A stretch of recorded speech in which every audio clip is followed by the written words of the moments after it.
नमस्कार मेरा para para विद्यार्थी भाइ बहिनीहरू, तपाईहरू सबैलाई आजको कक्षामा हार्दिक स्वागत गर्न चाहन्छु। विद्यार्थी भाइ बहिनीहरू, तपाईहरू सबैजना आरामै हुनुहुन्छ नि? म पनि सन्चै छु।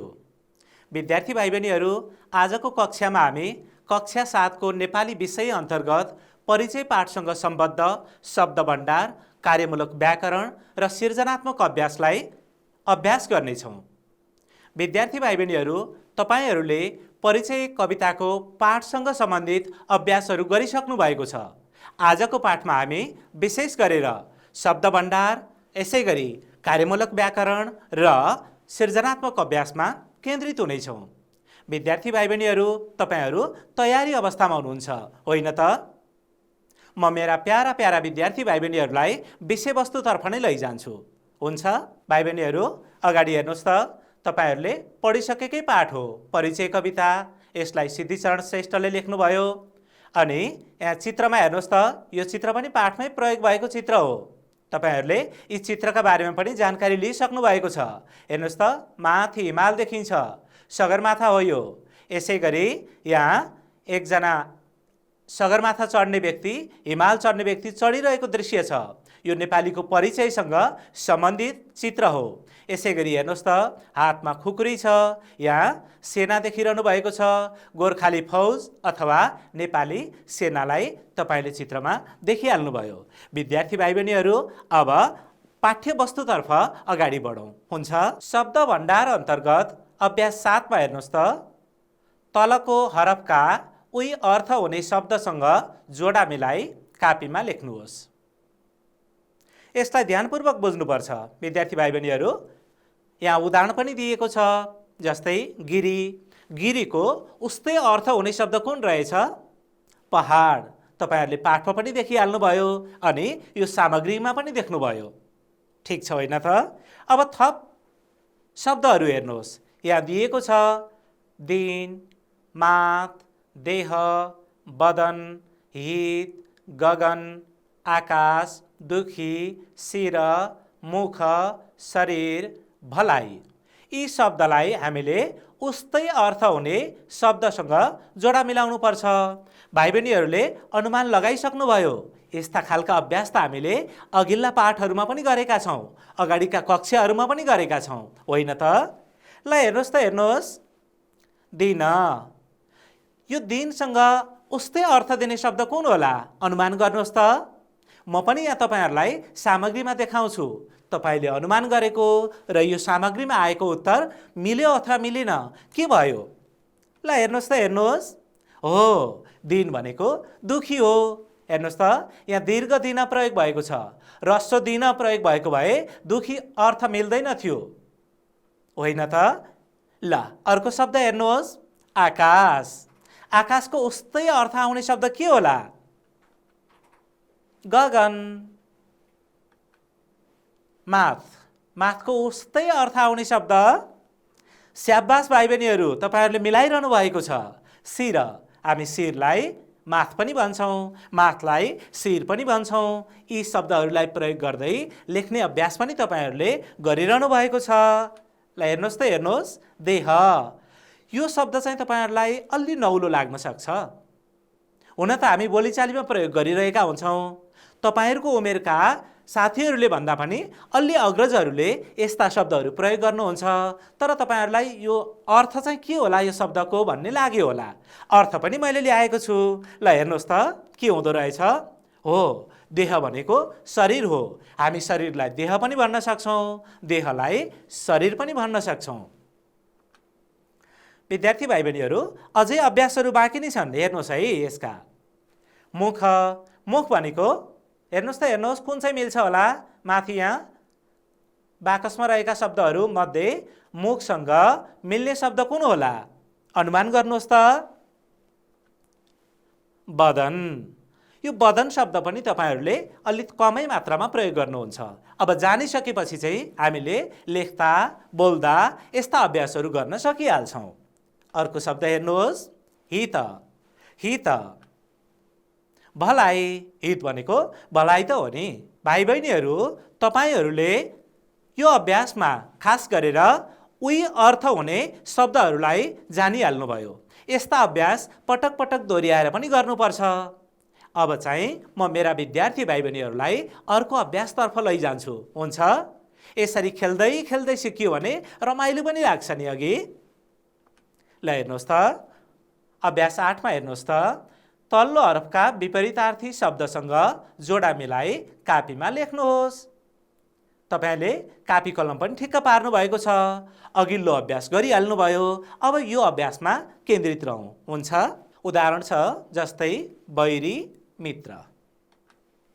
हेर्नुहोस् त, अघि जस्तै हो। यहाँ बाकसमा शब्दहरू छन्। यी शब्दलाई विपरीत अथवा उल्टो अर्थसँग जोडा मिलाउनु पर्ने हुन्छ हामीले।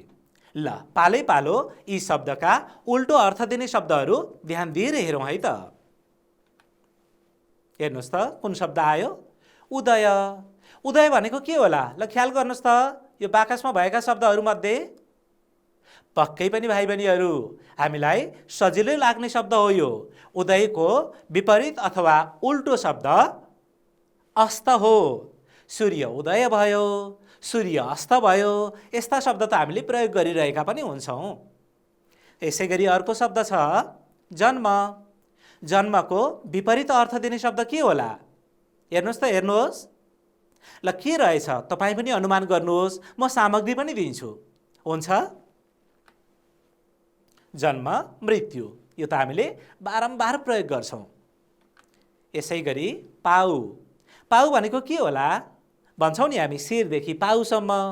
के होला पाउ भनेको? ख्याल गर्नुहोस् त। हेर्नुहोस् त, हेर्नुहोस्। पाउ भनेको माथा। हामीले शिर पनि राख्न सक्थ्यौँ भाइ बहिनीहरू।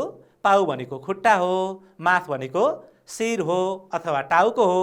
हामीले शिर पनि प्रयोग गर्न सक्थ्यौँ, तर यहाँ चाहिँ हामीले प्रयोग गर्न पाएनौँ। किन भन्नुहोस् त? हामीले यो बाकसमा भएका शब्दहरू मध्येबाट नै खोजेर विपरीत अर्थ दिने शब्दहरू लेख्नु पर्थ्यो अथवा जोडा मिलाउनु पर्थ्यो।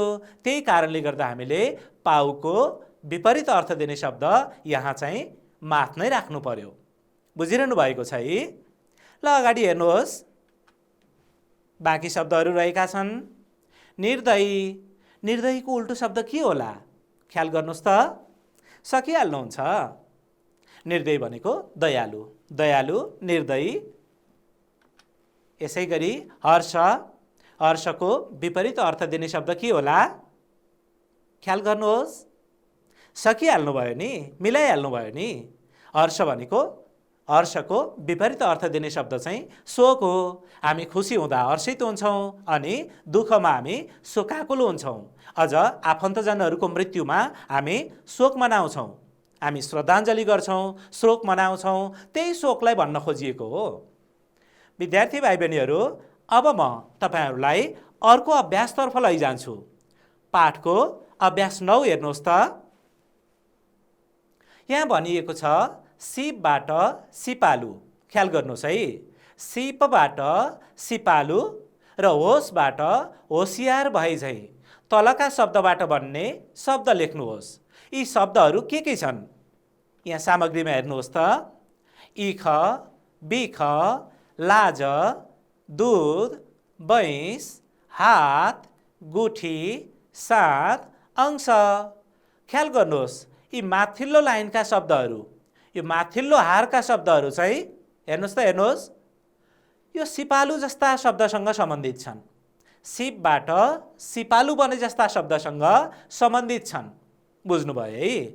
अब यसै गरी तल्लो हारका शब्दहरू चाहिँ हेर्नुहोस् त, होसबाट होसियार बने झैँ यो किसिमका शब्दहरू रहेका छन्। अब पालै पालो हामी यो अभ्यास गर्नेछौँ। अगाडि हेर्नुहोस् त। इख माथिकै शब्द हो यो। सिपबाट सिपालु भए जस्तो इखबाट चाहिँ के बन्छ होला? हामी बोलीचालीमा पनि खुबै प्रयोग गर्छौँ, होइन त? इखबाट इखालु। हामी इखालु हुनु हुँदैन, अथवा इखालु मानिसले प्रगति गर्छ पनि भन्न सक्छौँ, तर इखालु चाहिँ हुनु हुँदैन है भाइ बहिनीहरू हामीहरू। ल हेर्नुहोस् त, यहाँ इखबाट इखालु शब्द बन्यो। अब बिखबाट के बन्छ होला? ल हेर्नुहोस् त, हेर्नुहोस्, बिख शब्द आयो। के बन्छ होला? स्याबास भाइ बहिनीहरू, बिखबाट बिखालु शब्द बन्छ। अब अर्को शब्द है त। लाज लाज लाग्छ है हामीलाई, कहिलेकाहीँ लाज लाग्छ। अनि लाज लाग्ने त्यस्तो स्वभावलाई चाहिँ हामी के भन्छौँ? त्यही शब्द त हो नि यो, लजालु हो नि त। ल हेर्नुहोस् त कस्तो राम्रोसँग मिलाइरहनु भएको छ। अब यसपछि दुध, दुध, दुधबाट के शब्द बन्छ होला? हामी दुधालु गाई भन्छौँ, दुधालु भैँसी भन्छौँ। धेरै दुध दिने गाई भैँसीलाई दुधालु वस्तु भन्ने गरिन्छ। दुधालु गाई, दुधालु भैँसी, त्यही दुधालु शब्द त हो नि। ल हेर्नुहोस् त कस्तो राम्रो, कस्तो सजिलो। अब अर्को शब्द रहेको छ भैँस, भैँस। ल हेर्नुहोस् त भैँसबाट के हुन्छ? भैँसालु।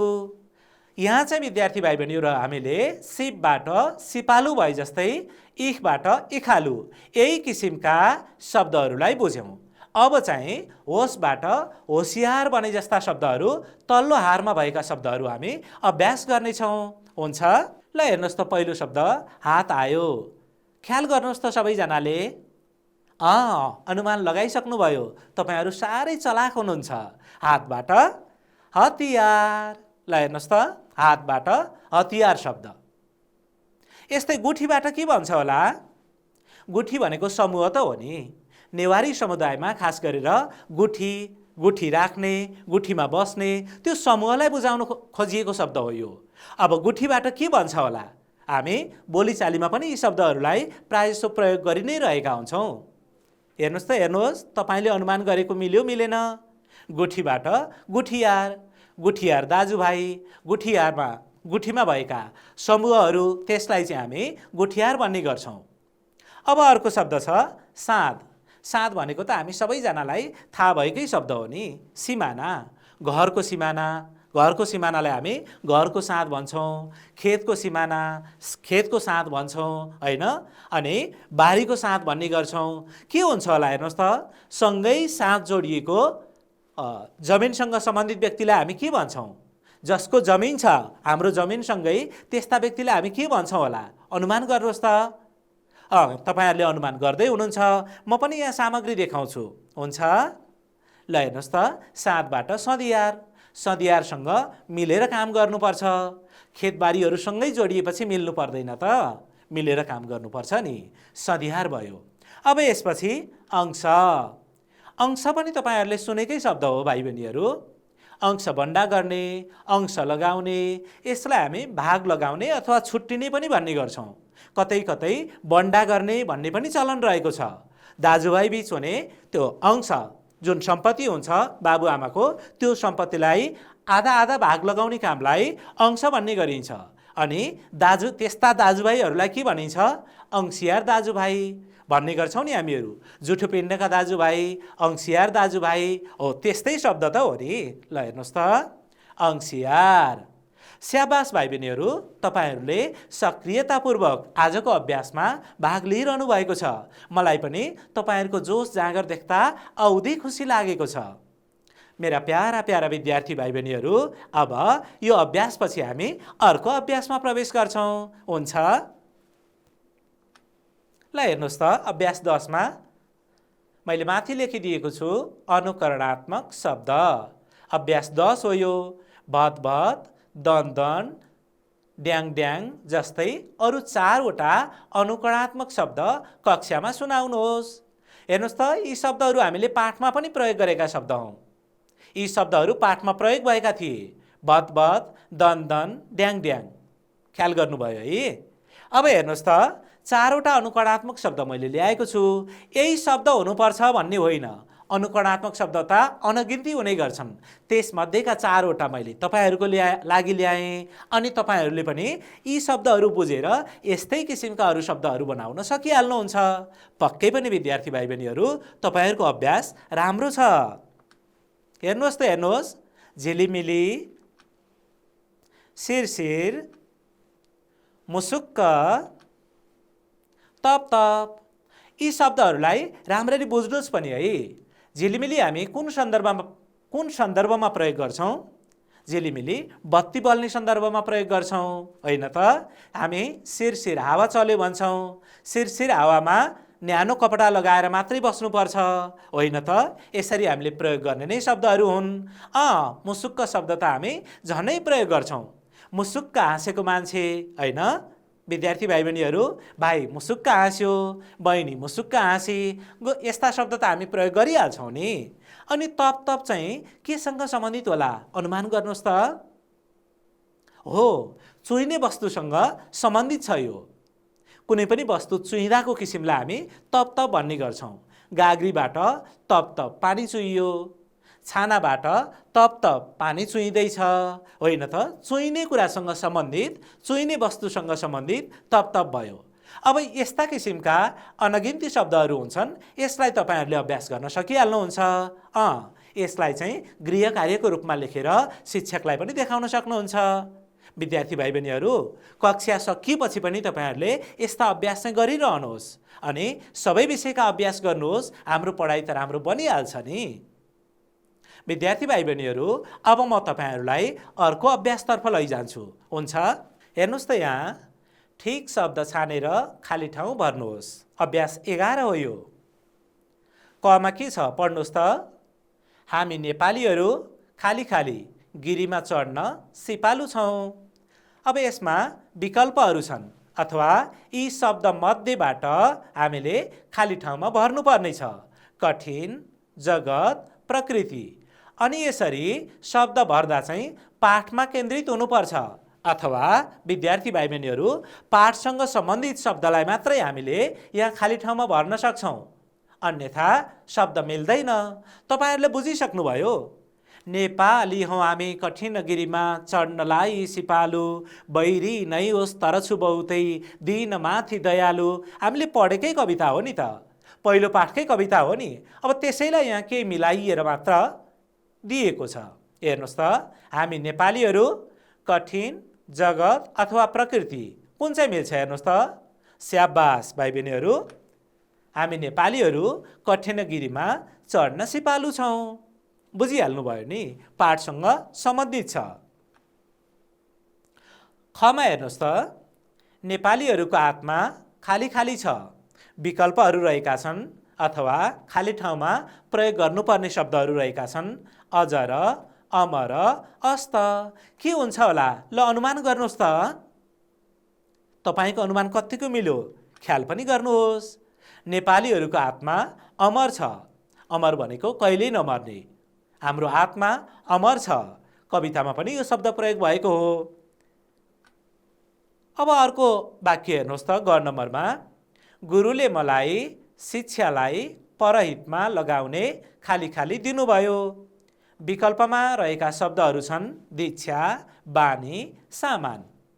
कुन चाहिँ मिल्छ होला अनुमान गर्नुभयो है। पक्कै पनि विद्यार्थी भाइ बहिनीहरू, तपाईँहरूको अनुमान मिलिरहेको छ, किनभने यो पाठसँग सम्बन्धित अभ्यास हो। गुरुले मलाई शिक्षालाई परहितमा लगाउने दीक्षा दिनुभयो।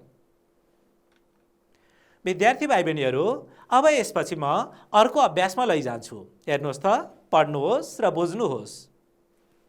शब्दहरू रहेका छन् भई, भई। म सबै शब्दलाई लिन्छु। अभ्यास 16 मा हेर्नुहोस् है। पिउन, पिउन। त्यसको, त्यसको। यही, यही। हेर्नुहोस् त विद्यार्थी भाइ बहिनीहरू, यहाँ भई प्रयोग भएको छ, यहाँ भई प्रयोग भएको छ। कुन चाहिँ शब्द शुद्ध होला? पक्कै पनि हामी लेख्दाखेरि भई यो शब्दलाई मात्र लेख्ने गर्छौँ। यो शब्द किन आयो होला त तपाईँहरूलाई जिज्ञासा लाग्नु स्वाभाविक नै हो। बोल्दा र लेख्दाको अवस्था फरक हुन्छ। हामी बोल्दाखेरि यस्ता शब्द प्रयोग गर्छौँ, त्यस्ता शब्दलाई कथ्य शब्द पनि भन्ने गरिन्छ। तर लेखाइको रूपमा चाहिँ शुद्ध मानक शब्द लेख्ने गर्छौँ। भई लेख्नु पर्यो। फेरि अर्को जिज्ञासा लाग्न सक्छ, कवितामा त यस्तै शब्द प्रयोग भएका छन्। भई, पिउन, त्यसको, यही, यस्ता शब्द प्रयोग भएका हुन सक्छन्। प्रयोग भएका पनि छन् यही कवितामा। किन यस्तो भयो होला भन्ने लाग्न सक्छ। छन्दोबद्ध कवितामा छन्द मिलाउनका लागि कविले यस्ता रूपहरूलाई पनि प्रयोग गर्न सक्नुहुन्छ। यसरी पनि कविता रचना गर्न सकिन्छ यस्ता शब्दहरू प्रयोग गरेर।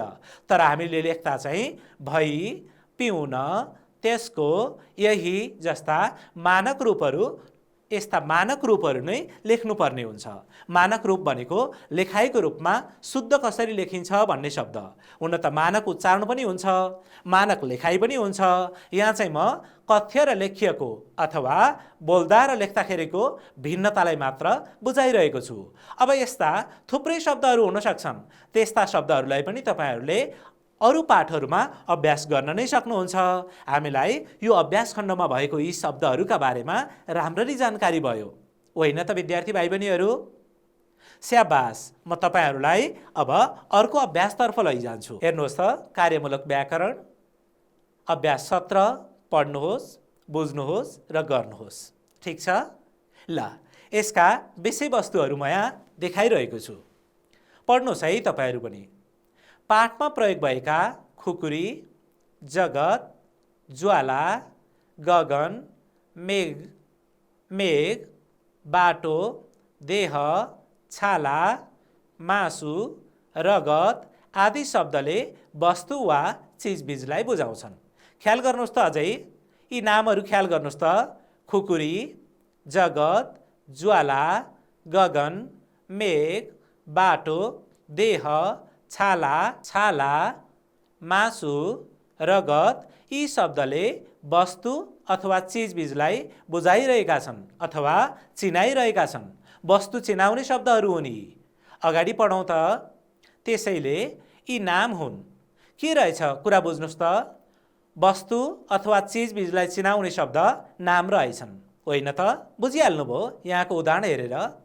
अब बाँकी विषयहरू सुन्नुहोस् है त। तपाईँको परिवार र साथीभाइलाई जनाउने शब्द पनि नाम हुन्। तपाईँको नाम छ, मेरो नाम छ, हाम्रो परिवारमा भएका सबै व्यक्तिहरूको नाम छ। बुबा, आमा उहाँहरूको पनि नाम छ। दाई, दिदी, काका, काकी उहाँहरू सबैको नाम छ। काका काकी पनि नाम नै हो, किनभने काका भन्दा हामी काकालाई चिन्छौँ, मामा भन्दा हामी मामालाई चिन्छौँ, त्यो पनि नाम नै हो। अब बुझ्नुहोस्, कुनै स्थान, खानेकुरा, कपडा। बुझ्नुहोस् त, स्थान भनेको ठाउँ, खानेकुरा भनेको खान मिल्ने सबै वस्तुहरू खानेकुरा हुन्। अनि कपडा त तपाईँहरूलाई थाहा भएकै कुरा हो। हामी सर्ट भन्छौँ, प्यान्ट भन्छौँ, कोट, टोपी, चोलो, होइन? यी कपडाहरू भए। आदि बुझाउने शब्द पनि नाम हुन्। यसरी नाम शब्दले संसारका वस्तु भनेको सबै चिजबिजहरू, संसारमा भएका चिजबिजहरू, स्थान भनेको ठाउँ, विषय भनेको यो तपाईँले बुझे जस्तै नेपाली विषय, अङ्ग्रेजी विषय त्यसलाई मात्र भन्न खोजिएको होइन। यो चाहिँ यातायात, शिक्षा, स्वास्थ्य, विज्ञान, प्रविधि थुप्रै विषयहरू हुन्छन् नि त, त्योसँग सम्बन्धित कुरा रह्यो, आदिलाई बुझाउँछन्। विद्यार्थी भाइ बहिनीहरू, यहाँ रहेका विषयवस्तुहरू तपाईँहरूले पक्कै पनि बुझ्नुभयो। अब अगाडि के भनिएको छ म त्यसलाई पनि देखाउँछु। हात गोडा आदि शरीरका अङ्गका नाम। बुझ्नुहोस् है, हात गोडा आदि शरीरका अङ्गका नाम। कक्षा कोठामा भएका वस्तुका नाम र खेल सामग्रीका नाम लेख्नुहोस्। बुझ्नुभयो है? हामीले शरीरका अङ्गका नाम, कक्षा कोठामा भएका वस्तुका नाम र खेल्नका लागि प्रयोग गरिने सामग्रीका नाम लेख्नुपर्ने हुन्छ। अनुमान गर्नुहोस् त। पहिला चाहिँ शरीरका अङ्गका नामका बारेमा हामी छलफल गर्नेछौँ। हाम्रो शरीरमा के अङ्गहरू छन् याद गर्नुहोस् त भाइ बहिनीहरू। पक्कै पनि हेर्नुहोस् त, हात छ, हेर्नुहोस् त, यसलाई के भन्छन्? हो, यसलाई टाउको भन्छन्। अनि यो के हो नि? यो नाक हो, यो आँखा हो, यो कान हो। तिनै शरीरका अङ्गका नाम हामीले लेख्दा हुन्छ। तपाईहरूले लेख्न सकिहाल्नुहुन्छ। मैले केही अङ्गका नामहरू लेखेर पनि ल्याएको छु, तपाईँहरू हेर्नुहोस् अनि थप अङ्गका नामहरू चाहिँ आफै लेख्नुहोस्। हुन्छ? ल हेर्नुहोस्, एकमा मैले लेखेँ टाउको, अर्को शब्द रहेको छ आँखा, हेर्नुहोस् त, हेर्नुहोस्, अर्को नाक, कान, मुख, हात, यी 6वटा अङ्गका नाम भए। हाम्रो शरीरमा यी 6वटा मात्रै अङ्गहरू त छैनन्, अरू थुप्रै अङ्गहरू छन्। यसलाई तपाईँहरू क्रमशः लेख्न सकिहाल्नुहुन्छ नि। आफ्नो शरीरमा भएका अङ्गका नाम लेख्न के नै गाह्रो भयो र? बुझ्नुहोस् त, यी चाहिँ अङ्गका नामहरू भए। अब हामीलाई अर्को अभ्यास के भनिएको थियो? कक्षा कोठामा भएका वस्तुका नाम। कक्षा कोठामा के छन् ख्याल गर्नुहोस् त, हेर्नुहोस् ल, देखिहाल्नुभयो। कक्षा कोठामा सेतो पाटी छ अनि डस्टर छ। अरू के हुन्छ कक्षा कोठामा? हेर्नुहोस्। स्याबास, कक्षा कोठामा तपाईँहरूकै झोला छ। तपाईँ बसिरहनु भएको वस्तुको नाम के हो? बेन्च हो। तपाईँले केमा किताब राखिरहनु भएको छ? डेस्कमा किताब राखिरहनु भएको छ। झ्याल देखिरहनु भएको छ, ढोका देखिरहनु भएको छ, फोहोर फाल्ने बाल्टी पनि त्यही छ। छेउमा त कुचो पनि रहेको छ। ल हेर्नुहोस्, तिनै वस्तुहरूलाई हामी पालैसँग यसमा लेख्ने हो। यसो गर्दा कक्षा कोठामा भएका वस्तुका नाम पनि हामीले लेख्न सकिहाल्छौँ। विद्यार्थी भाइ बहिनीहरू, मैले लेखेर ल्याएका सामग्रीहरू पनि हेरौँ है त। सेतो पाटी, कतै कतै कालो पाटी पनि हुन्छ। आफ्नो कक्षामा सेतो पाटी भए सेतो पाटी लेख्नुहोस्, कालो पाटी प्रयोग गरिन्छ भने कालो पाटी लेख्नुहोस्, केही फरक परेन। यी त उदाहरण मात्रै हुन्। यसलाई बुझेर तपाईँहरूले अरू पनि अभ्यास गर्न सक्नुहुन्छ। हेर्नुहोस्, बेन्च, टेबल, डस्टर, दराज। दराजलाई हामी र्याक पनि भन्ने गर्छौँ। दराजमा किताब राखिएका छन्, अरू तपाईँहरूका सामानहरू राखिएका छन्। प्रायःजसो विद्यालयहरूमा दराजमा किताब सामानहरू राख्ने चलन रहेको हुन्छ। अब तपाईँको विद्यालयमा छैन भने नलेख्दा पनि भयो, तर बुझ्न त सकिहाल्नुहुन्छ होइन त विद्यार्थी भाइ बहिनीहरू? अब अर्को अभ्यास हेर्नुहोस् त। एउटा शब्द यहाँ बाँकी नै रहेको छ, कुचो पनि तपाईँहरूले देखिहाल्नुभयो। अब हेर्नुहोस् त अर्को, खेल सामग्रीका नाम। तपाईहरू विभिन्न खेलहरू खेल्नुहुन्छ। ती खेल खेल्दा के सामानहरू चाहिन्छ अनुमान गर्नुहोस् त। तपाईहरू के खेल्नुहुन्छ? त्यो खेल खेल्नका लागि के वस्तुहरू चाहिन्छन्? त्यो खेल खेल्न चाहिने सामानका नामहरू तपाईहरूले लेख्नुपर्ने हुन्छ। यहाँ सकिहाल्नुहुन्छ। केही उदाहरणहरू हेर्नुहोस्। हामी भकुन्डो खेल्छौँ। भकुन्डोलाई बल पनि भन्ने गर्छौँ। फुटबल, भलिबल यस्ता शब्द प्रयोग गर्छौँ होइन? तर मैले चाहिँ यहाँ नेपाली शब्द नै ल्याएको छु, भकुन्डो। तपाईहरूले बल भन्दा पनि अशुद्ध हुँदैन। हेर्नुहोस्, क्यारम बोर्ड, हामी क्यारम बोर्ड खेल्छौँ। रबरलाई पनि विद्यार्थी भाइ बहिनीहरूले खुसी भएर खेल्ने गर्नुहुन्छ। त्यो नै खेल सामान भयो। अब अर्को हेर्नुहोस्, चेस त हामीले खेल्ने नै गरेको सामान हो। हामी खेलकुदका लागि, यो त कुद भन्दा पनि खेलका लागि, अथवा कतिपय खेलहरू बसेर खेलिन्छन्, कतिपय खेलहरू कुद्दै दगुर्दै खेल्नुपर्छ। अब कुनै खेल यहाँ चाहिँ बसेर खेल्नेसँग सम्बन्धित छन् भने कुनै खेल उठेर अथवा कुदेर खेल्नेसँग सम्बन्धित छन्। त्यसले केही पनि फरक पार्दैन। हेर्नुहोस् त, हामी डोरी पनि खेल्ने गर्छौँ। अझ खास गरेर साना साना नानी बाबुहरू डोरी खेल्दा कस्तो रमाइलो मान्नुहुन्छ है। अर्को शब्द रहेको छ ब्याट। तपाईहरू क्रिकेट खेल्ने गर्नुहुन्छ। क्रिकेट खेलेको देख्नु भएको छ, त्यसका लागि ब्याट चाहिन्छ। अनि टेबल टेनिसमा पनि ब्याट चाहिन्छ। त्यही खेल सामग्रीको नाम हो यो। विद्यार्थी भाइ बहिनीहरू, खेल सामग्रीका यी नामहरूपछि तपाईँहरूले आफूले खेल्ने गरेका खेल सामग्रीका नामहरू पनि लेख्न सकिहाल्नुहुन्छ नि, होइन त? ल अगाडि हेरौँ है त। अब कार्यमूलक व्याकरण खण्डकै अभ्यास 18 मा भनिएको छ, पढ्नुहोस्, बुझ्नुहोस् र गर्नुहोस्। यसका विषयवस्तुहरू हेर्नुहोस्। पाठमा तातो, रातो जस्ता शब्दले रगतको। बुझ्नुहोस् त, बुझ्नुहोस्। पाठमा तातो, रातो जस्ता शब्दले रगतको। बुझ्नुभएको छ नि? तातो रातो रगत रिपुको पिउन हरदम तयार। कविताका पंक्तिबाटै ल्याइएका शब्द हुन् यी। तातो रातो जस्ता शब्दले रगतको। यसै गरी कालो नीलो जस्ता शब्दले गगन अथवा आकाशको। बुझ्नुभयो है? कालो नीलो गगनभरको दैत्य आकार ल्याई। पाठमा प्रयोग भएकै शब्द हुन् यी। यसै गरी अमर शब्दले आत्माको। आत्मा मेरो अमर छ बुझ्यौ, अस्त कहिल्यै महुन्न भनिएको थियो नि। कठिन शब्दले गिरी पहाडको। नेपाली हुँ कठिन गिरीमा चढ्नलाई सिपालु, होइन? यो लाइन पनि यसै गरी प्रयोग भएको छ। नेपाली सिपालु दयालु शब्दले म सर्वनामको, तपाईले कवितामै हेर्दा म देख्नुहुन्न अनि म त प्रयोग भएको छैन नि भनेर बुझ्नु होला, तर त्यस्तो होइन। नेपाली हुँ कठिनगिरीमा चढ्नलाई सिपालु हुँ भनेपछि के भयो? कर्ता म छोपिएको छ। म नेपाली हुँ, यहाँ म राखिएको छैन, नेपाली हुँ मात्रै भनिएको छ। यसरी म कर्ता अथवा म सर्वनाम नराख्दा पनि त्यहाँ म सर्वनामकै प्रयोग भइरहेको हुन्छ। यसलाई पनि हामीले बुझ्नुपर्छ भाइ बहिनीहरू। हेर्नुहोस् त, नेपाली सिपालु दयालु शब्दले म सर्वनामको वर्णन गरेका छन्। यसरी नाम र सर्वनामको वर्णन गर्ने शब्द विशेषण हुन्। बुझ्नुभयो है? विशेषणले नाम र सर्वनामको वर्णन गर्छ भनेर भनिएको त हो नि। ल विद्यार्थी भाइ बहिनीहरू, अगाडि हेर्नुहोस् त, तल दिएका शब्दहरूमा विशेषण शब्द चिन्नुहोस्। अब शब्दहरू आउँछन्, पाठको अभ्यासमा पनि दिएको छ, कार्यमूलक व्याकरण खण्डमा हेरिरहनु भएको छ नि। अब त्यहाँ प्रयोग भएका शब्दहरू मध्ये तपाईहरूले विशेषण शब्दलाई चिन्नुपर्ने हुन्छ। ठिक छ? ल हेरौँ है त। फुर्तिलो मानिस, फुर्तिलो मानिस, कस्तो मानिस? फुर्तिलो मानिस। ख्याल गर्नुहोस् है, कस्तो मानिस?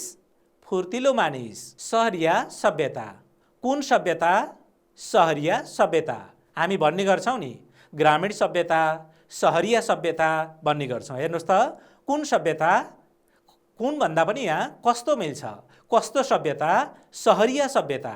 सहरमा भएको सभ्यतालाई सहरिया सभ्यता भनिएको। अर्को शब्द हेर्नुहोस् त, रातो रङ। कुन रङ? रातो रङ। कुन रङ? रातो रङ।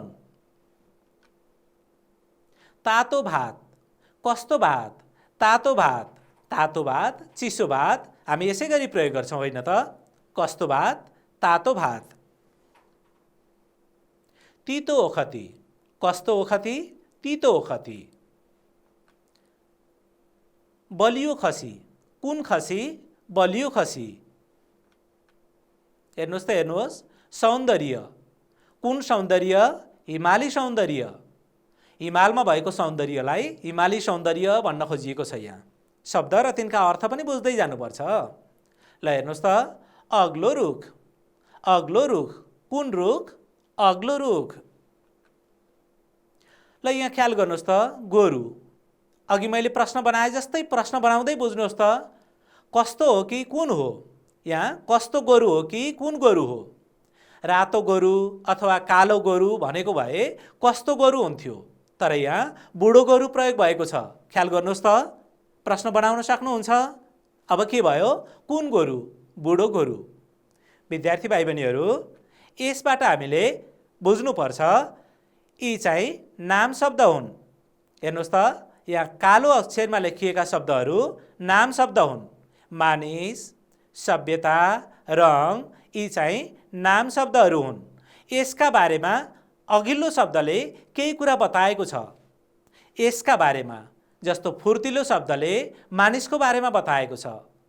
सभ्यता शब्दले, सहरिया शब्दले सभ्यताका बारेमा बताइरहेको छ।